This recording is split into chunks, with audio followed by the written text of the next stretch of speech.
নমস্কার। আমার কাছে দুজন প্রশ্ন নিয়ে এসছে, সেই প্রশ্ন উত্তর দিচ্ছি। এটা বোধহয় জীবনের জন্য জানা। একটি মেয়ে প্রশ্ন করছে, তার এখন 30 বছর বয়স।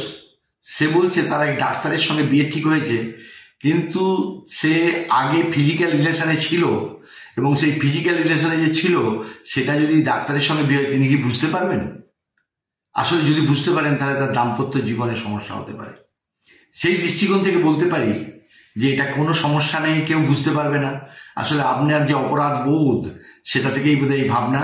আপনার বয়সটাও এমন বেশি না এবং সেই জন্যে এরকম ভাবনা ছেড়ে আপনি নতুন দাম্পত্য জীবনে প্রবেশ করতে পারেন। আরেকটা ব্যাপার বলবো যে কখনোই নিজের কিছু দুর্বলতা, গোপনীয়তা কারোর সঙ্গে শেয়ার করবেন না। এ ব্যাপারে মেয়েদের ক্ষেত্রে বলবো যে একটা গল্প আছে, গল্পটা এখানে শেয়ার করতে আমি বাধ্য হচ্ছি। যে মন্দোদরী অর্থাৎ রাবণের স্ত্রীকে রাবণ তার মৃত্যুবাণটা দিয়েছিল। সে ভেবেছিল স্ত্রী তাকে গোপন রাখবে, কিন্তু যখন হনুমান তাকে ছলনা করে জানতে চাইলো, তখন কিন্তু সে বলে দিল, তার পরিণামে মৃত্যু হলো। তাই অনেক গোপন কথা জীবনকে চলার জন্য গোপনে রাখতে হবে। এবং আমাদের অনেক ভাবনাও আমরা কারোর সঙ্গে শেয়ার করবো না, তাহলে ভাবনার কিন্তু পরিণাম ভালো হতে পারে না। তার কারণ একটা কথা আছে সংস্কৃতে, মনসা চিন্তায়ত কর্ম বচসা না প্রকাশ হয়।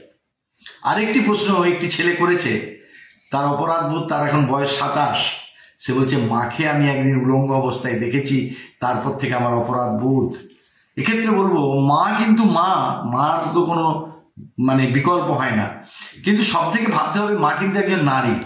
তার দেহ দেখাটা কিন্তু সেটা তো অসাবধানতাবশত হয়েছে, এবং তারও যেমন অপরাধ নেই, আপনার অপরাধ। আমরা একটা প্রাণী, আমাদের শরীর, আমার মায়ের শরীর থেকেই তো আপনার জন্ম। মায়ের শরীরের যৌনাঙ্গ দিয়েই আপনি প্রসব হয়েছেন, তার জন্যে তার সেটা দেখে ফেলেছেন বলে আপনি অপরাধ করেননি। আপনি কোনোভাবে ভাববেন না, হতাশ হবেন না, নতুন জীবনভাবে তৈরি করুন। প্রয়োজনে মায়ের সঙ্গে আলোচনাও করতে পারেন। এবং এটা আমাদের জীবনে চলার ফলে জীবনে অনেক ঘটনা ঘটে, এটা একটা সামান্য ঘটনা।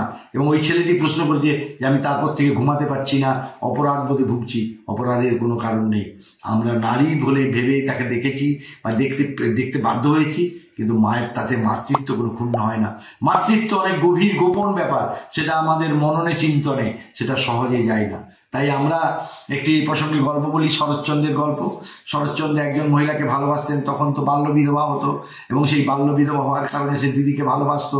তখন সেই দিদি একটি অন্য লোকের সঙ্গে ফিজিক্যাল রিলেশনে ছিল।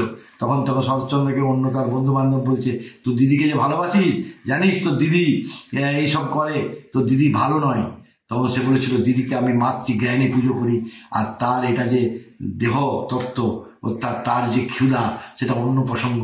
তাই মাতৃত্বের সঙ্গে দেহতত্ত্বের কোনো যোগ নেই। মাতৃত্ব অন্য জিনিস, এবং তার খিদে থাকতেই পারে, সেটা তার নারীত্ব। নারীত্ব আর মাতৃত্ব দুটো বিভিন্ন দিক। তাই একটি মানুষ তার ফিজিক্যাল রিলেশন আছে বলেই সে খারাপ তা নয়। একজন বেশ্যাও মা হতে পারে, তার বেশ্যার মাতৃত্ব আমরা দেখেছি স্বাধীনতা আন্দোলনে। অনেক বেশ্যা, যাদেরকে আমরা বেশ্যা বলে ঘৃণা করি, কিন্তু সেই বেশ্যাদের স্বাধীনতার ইতিহাসে নাম নেই, কিন্তু সেই বেশ্যারা অনেক স্বাধীনতা সংগ্রামকে লুকিয়ে রেখেছে, পুলিশের হাত থেকে বাঁচিয়েছে, জীবনযাপন করেছে। আমি পড়েছি অনেক গভীর গোপন পাহাড় অঞ্চলে লুকিয়ে রেখেছে। তাদের সেই মাতৃত্বকে আমি স্যালুট করি, প্রণাম জানাই।